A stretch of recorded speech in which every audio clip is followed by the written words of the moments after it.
So let's start with the temperature. Yeah, it's It's important. 40 degrees out, maybe dipping even lower with the wind chill. Right. It's a bitterly cold morning. And it's February 25th, 1957. Yeah. We are standing on the edge of Philadelphia in the Fox Chase neighborhood. And you really have to strip away what that area looks like now to understand this. Because today, if you go there, you're going to see suburban development, Right.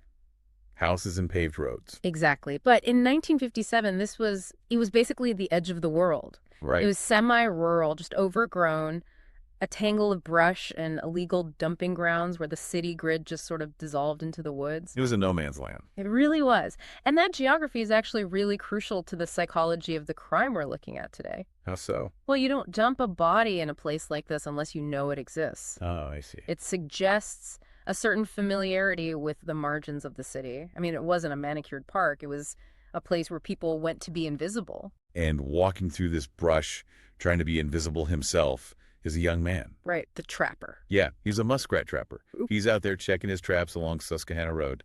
And the reason he's trying to be invisible is that he knows his traps aren't exactly legal in this specific spot, Right. He doesn't want any trouble with the police. which is such a massive factor in what happens next. That hesitation, that fear of authority is really the first domino in a long line of delays for this case. Because he sees something in the undergrowth that just completely stops him cold. Yeah. It's a box. A large cardboard shipping box. And it's not just any box either, it's branded. Right, it says J.C. Tenney right on the side. And inside, he sees something that he initially thinks is a doll. Just something small and pale. But then he gets closer and he realizes it's not a doll. No, it's the body of a boy, Naked and battered. and wrapped in this cheap plaid blanket. So the trapper, he totally panics. Right, because of the illegal traps. Yeah, he doesn't want to get fined or arrested, so he makes a decision that just feels completely unthinkable to us now. He ignores it. He just walks away. Yeah. And it takes days before a second passerby comes along, a college student driving down the road who spots a rabbit running into the brush. And he follows the animal into the woods and finds the box. And thankfully, he actually calls the police. Right. And that phone call kicks off what is arguably the most haunting and frustrating and just complex cold case in the history of Philadelphia. Which brings us to today's topic. We are diving into the story of the boy in the box. But I want to make clear this isn't just a retelling of some old ghost story. No, definitely not. Our deep dive today is based on the source material titled The Long Road to Sofer, naming Joseph Augustus Zarelli. And we are going to look at how a human being can simply evaporate from the social record. Right, the sociology of 1950s America that allowed this to happen. And the absolute revolution in forensic science that finally brought him back. I think the real mission here for us today is to grapple with the difference between identity and justice. That is the core of it, yes. Because for 65 years, the goal was just to give him a name. We all just assumed that the name would unlock the story of the murder. But as we're going to see, solving the identity mystery didn't necessarily solve the crime. Let's unpack the scene of the crime first. Yeah. The police arrive, it's cold, the ground is rock hard. And there sits this box. I really want to focus on the box itself for a minute, because the source material makes a really big deal about this. It does. It wasn't a shoebox or a TV box. It was a box designed for a bassinet. Specifically, a white wicker bassinet sold by J.C. Penney. Which is just a devastating detail if you really think about it. It really is. A bassinet is a symbol of preparation. It means a pregnancy was acknowledged by someone. Right. Someone went to a store and bought a piece of furniture to cradle a newborn baby. It implies hope. It implies domesticity and a future. And then that exact same vessel, the box for a cradle, is used as a coffin to discard a child like trash. That juxtaposition is the first real psychological profile we have of the offender. It tells us it's a domestic crime. Exactly. This didn't happen in a vacuum. The Right. killer had access to a home, to furniture, to the trappings of a normal life. So this wasn't some drifter walking through town with a knapsack. No, this was someone who likely had a nursery set up at some point. Let's look at the victim. Because the medical examiner's report from 1957 is, well, it's incredibly heavy reading. It is. The boy is estimated to be 4 to 6 years old, but his physical condition tells a story that started way before he ended up in Fox Chase. He was severely malnourished, and we need to be very clear about what that means biologically. Right, because you don't become malnourished overnight. No, you don't get a skeletal frame from missing dinner once or twice.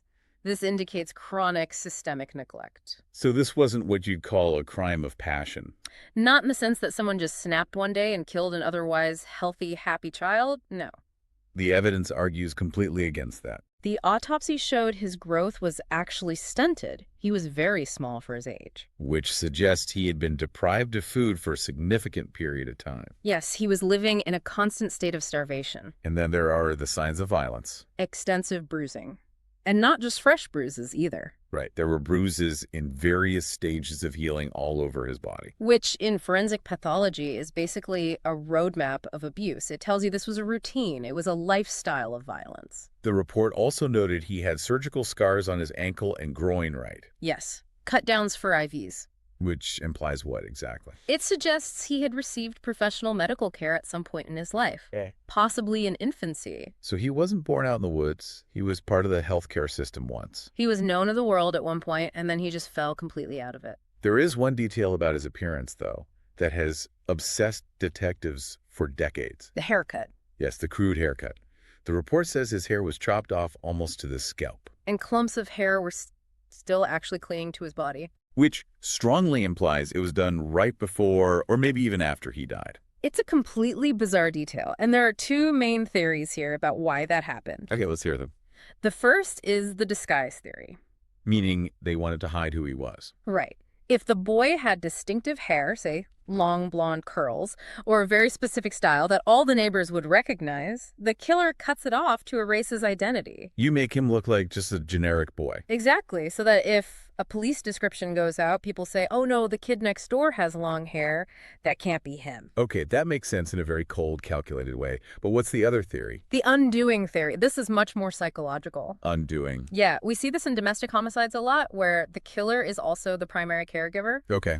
They snap, they kill the child, and then they are overcome with this weird mix of panic and maybe even remorse. So they try to fix what they did. Right, they try to clean him up. Like, I'm going to make you look presentable now. Exactly.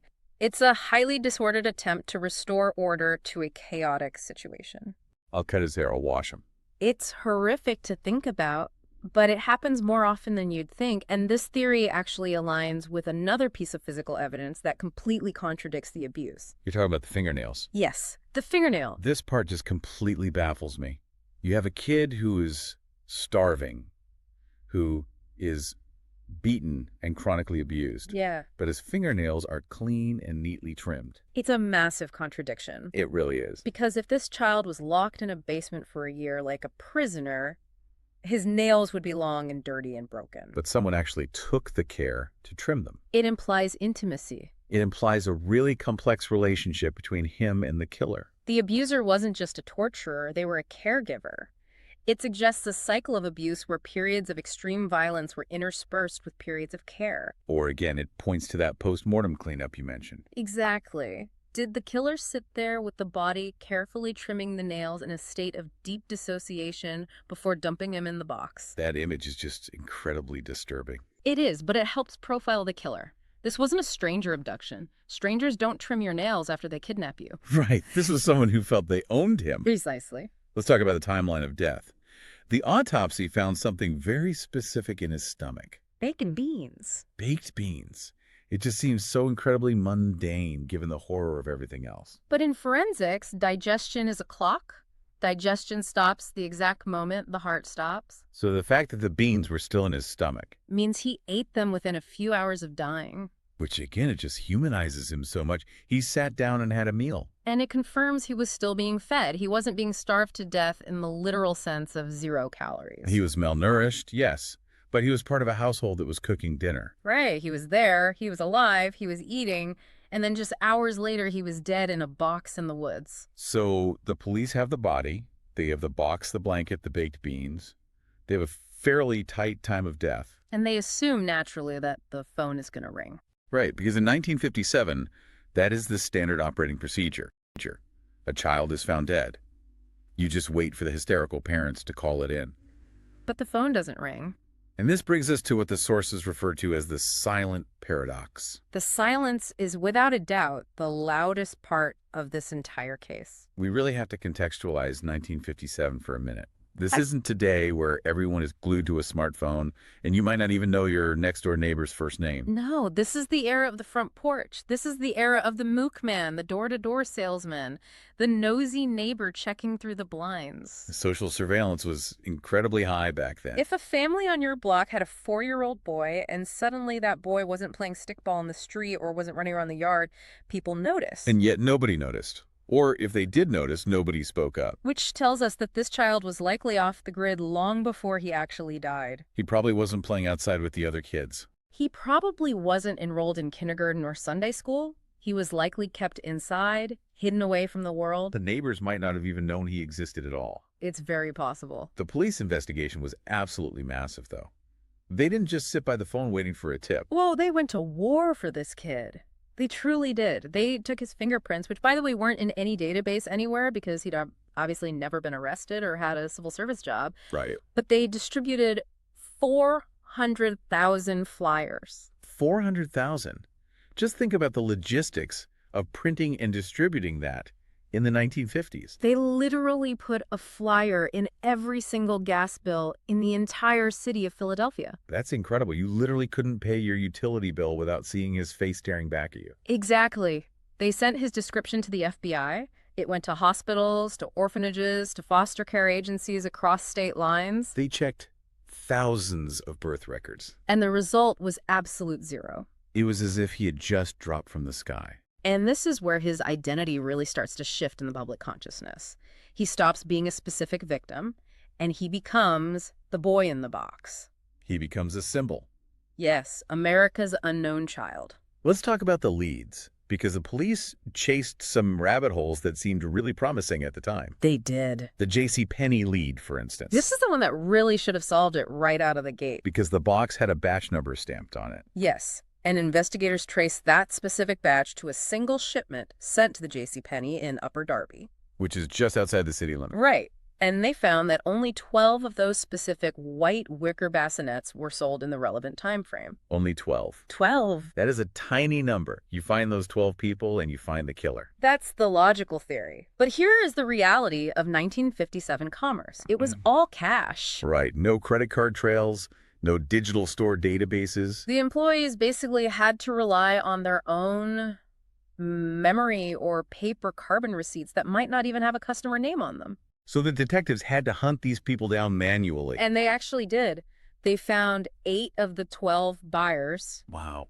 They went to their homes, they checked their bassinets, they physically checked on their babies, all accounted for, all completely innocent. What about the other 4 buyers? Lost to history? Maybe they moved away, maybe they gave a fake name to the clerk. And then there is the problem of the box itself as a physical object. Right, because in the 50s, people didn't just throw away a good, sturdy cardboard box. You used them for storage in the basement. Mm. You gave them to a friend who was moving across town. Exactly.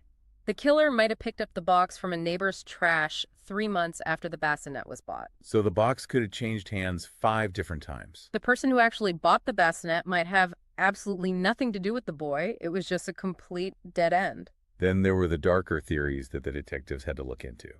The foster home, or the gray market theories. And this really speaks directly to the silence we talked about. Why no birth record? Why no school record? Well, maybe he wasn't officially anyone's child.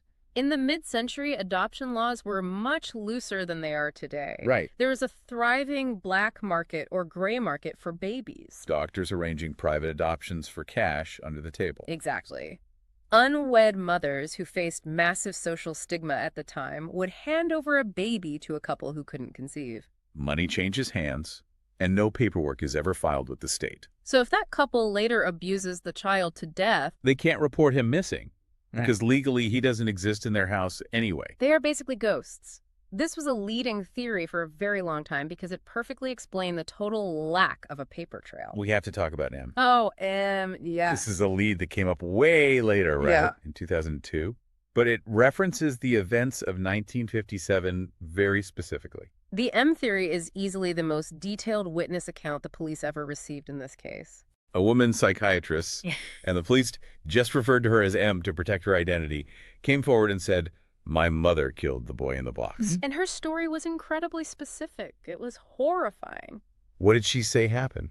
She claimed her mother was severely abusive and had purchased the boy, who she said was named Jonathan, from another family. Okay. She claimed her mother kept him locked in the basement for years, subjecting him to awful abuse. But here is the real kicker with M's story. She knew details that hadn't been widely released to the public, right? Yes, she knew about the baked beans. Which is huge. She claimed the boy threw up baked beans after eating them right before her mother smashed his head against the wall in a rage. That detail knowing about the beans, that has to count for something in a police interrogation. It did count. The police interviewed her extensively. They really wanted this to be the answer. It fit the profile perfectly. Mm-hmm. Abusive home, a purchased child, the crude haircut. Didn't she say her mother cut his hair? Yes, she claimed her mother chopped his hair off to hide his identity. So why isn't the case closed then?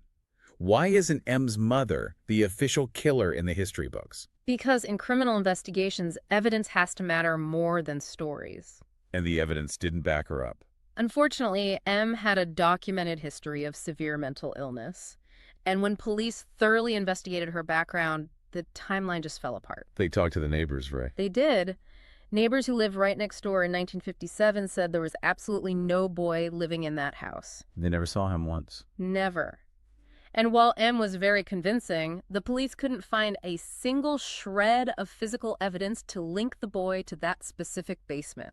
No DNA, no old photos, nothing hidden in the floorboards. Nothing. It was a tragic story, and maybe there was some tiny kernel of truth to it regarding her own abuse, or maybe it was just a delusion her mind built around the public facts of the case. But ultimately, they couldn't prove it in a court of law. Exactly. That is just the immense frustration of cold case work. You get a maybe, but maybe doesn't get you a conviction. It doesn't. So decades pass. The boy is buried in a potter's field originally, and then later he's moved to Ivy Hill Cemetery. And the city of Philadelphia really adopted him as their own. They did. The funeral they held for him was just heartbreaking. The detectives, these hardened guys who had seen the absolute worst of humanity, they served as the pallbearers. They carried his small white coffin. They even paid for the headstone out of their own pockets. And the inscription on that stone, Heavenly Father bless this unknown boy. That inscription, it really haunted the city for generations. Because it was essentially an admission of failure. We couldn't save him when he was alive, and we couldn't even name him in death. He was completely defined by what we didn't know about him. But, and this is really the major pivot point of our entire discussion, the detectives did something back in 1957 that effectively saved the future of the case. They were visionaries in a way. They preserved the evidence. Now, you have to remember, in 1957, DNA structure had barely been discovered. Watson and Crick were just getting their papers published. There was no CSI. There was no genetic profiling. None of that existed. But the medical examiner made the choice to keep tissue samples. They kept the JCPenney box. They kept the plaid blanket. They basically looked at it and said, we can't solve this today with the tools we have, but maybe in 50 years, someone else can. That foresight is literally the only reason we are talking about a resolution right now. Yeah. If they had thrown that stuff in an incinerator, Joseph Zarelli is lost forever. 100%. It was the most important decision made in the entire investigation. So let's fast forward. We skip the 60s, the 70s, the 80s, the 90s. The internet is born. Mobile phones happen. And then we get to the era of the genetic revolution. The absolute game changer. Yes. Now, I want to get a little technical here because I think when people hear the phrase DNA solved it, they immediately think of procedural TV shows. Oh, yeah, the magic computer. Right? They think you put a swab in a machine, the screen flashes red, and it just says match John Doe. Right, and that is the classic CODIS misunderstanding. CODIS being the FBI database. Yes, the Combined DNA Index System. It is strictly a database of convicted offenders and arrestees. So for CODIS to actually work there, the bad guy has to be in the system already from a previous crime. Exactly. Killer. How is this fundamentally different from CODIS? This is a total paradigm shift in forensics. Instead of looking directly for the criminal or the victim, you look for their family. You use commercial databases, right? Yes, like GDmatch or Family Tree DNA, where regular citizens voluntarily upload their own DNA profiles because they want to find their heritage or track down long-lost cousins. So the police are looking for, what, a third cousin? They are looking for anyone who shares a certain amount of DNA with the victim. It's measured in centimorgans. Centimorgans. Right.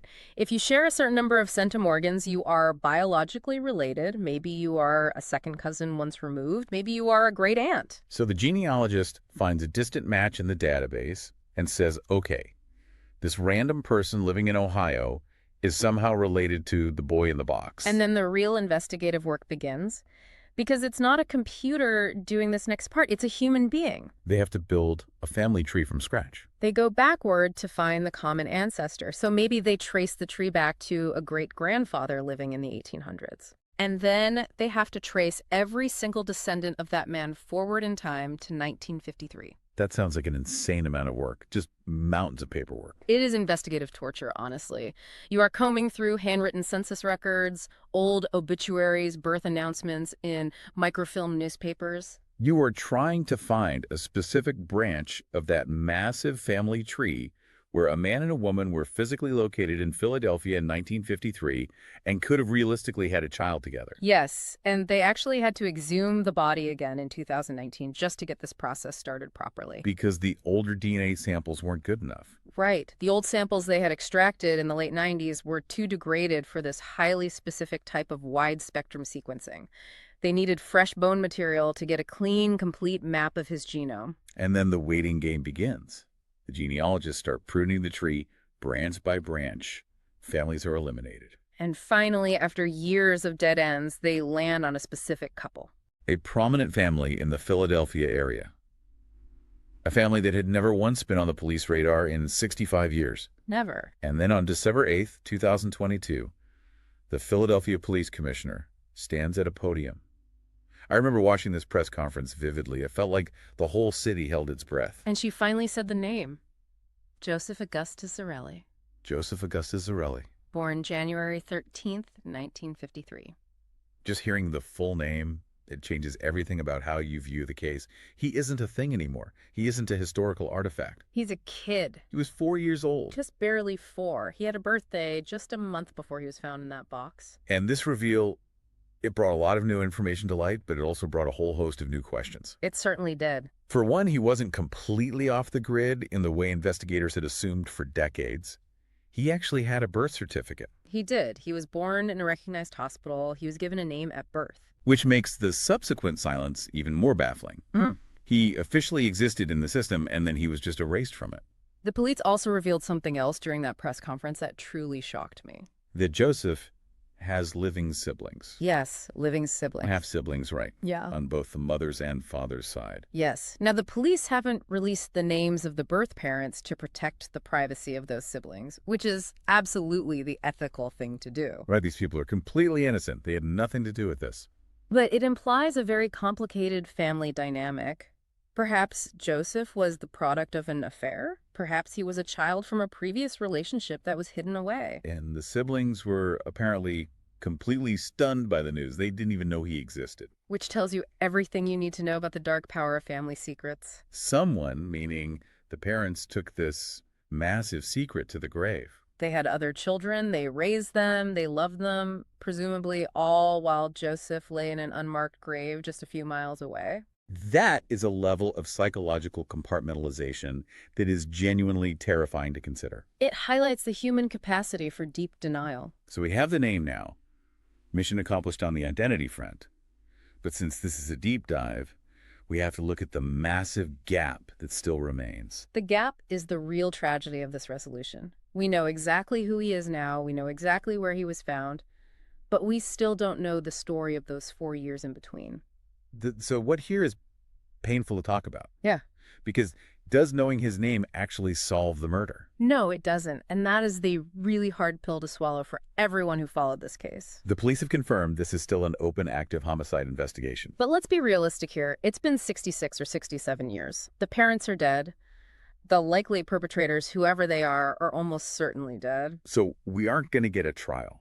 We aren't going to get a dramatic courtroom confession. Highly unlikely. Unless there's some hidden deathbed confession written in a diary tucked away in an attic somewhere, we will probably never know exactly who struck the fatal blow or who physically placed him in that JCPenney box. The police are still hoping for memory fragments from the public, though. That's their main strategy now. By releasing the name Joseph Zarelli and his exact birth date, they are hoping that someone who is maybe 80 years old today hears it and goes, wait a minute, I remember the little Joey who lived down the street in 1956. And then one day he was just gone. Right, and maybe they remember the lie they were told? Like, oh, we were told he went to live with his aunt in California. Exactly. They were looking for the cover stories that were used to explain his sudden absence. If they can find someone who remembers the lie, they might be able to piece together the truth of who actually had custody of him. Because who had him? Was he actually living with his biological mother? Was he informally fostered out to a friend of the family? That's the key question. Just because we know his biological birth parents doesn't automatically mean they were the ones actively raising him when he died. He could have been handed off. Yes. It brings us right back to that profound silence from 1957. Now that we know he was Joseph Zarelli, born in a hospital with a family tree, the silence is even more damning. It basically requires a conspiracy. It does. It requires more than just one person to agree to say absolutely nothing. You have the parents, you likely have close neighbors, you have extended family members who knew there was a pregnancy. For a child to vanish like that, multiple people have to make the conscious decision that his life simply doesn't matter enough to speak up. That's a really heavy realization. It is. It suggests that Joseph was viewed as disposable by the very people who were biologically supposed to protect him. I want to wrap up today by thinking about the broader concept of justice, because we usually think of justice strictly as punishment. Locking the bad guy up. That's right, retributive justice. But in this specific case, that door is permanently closed. The killer almost certainly escaped earthly justice. Yes, they did. So does the name even matter in the end? Is simply knowing he was Joseph Augustus Zarelli a valid form of justice? I think it is. I really do. I think cases like this force us to broaden our definition of what justice looks like. How so? Justice is also about restoring dignity. It's about establishing the truth of the historical record. For 65 years, he was treated like trash in a box. He was reduced to a cautionary tale. A ghost story to scare kids. But now he is a person again. He has his history back. He is reconnected to his lineage. He's no longer America's unknown child. Exactly. We probably can't punish the killer, but we can rescue the victim from total oblivion. And in a case this old, maybe that's the absolute best victory we can hope to get. It's a restoration of his humanity. It is, and it validates all the tireless work of those original detectives who simply refuse to give up. It proves that no case is truly hopeless if you preserve the evidence and just wait for the science to catch up. It's a powerful lesson for modern law enforcement. The woods in Fox Chase have completely changed. The world has changed. But Joseph finally has his real name carved into his stone.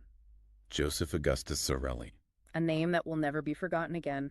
We really want to thank you for joining us on this deep dive. It was an incredibly tough one to get through, but I think an essential one to truly understand how far forensic science and human perseverance have come. Absolutely. The progress is staggering. As you go about your day, think about what it means to carry a name and how fragile our social safety nets really are. Keep looking for the truth in the world around you. Keep asking the hard questions. And never forget that every unidentified doe out there is a real person with a real name just waiting to be found. We'll see you in the next deep dive. Stay curious. Take care.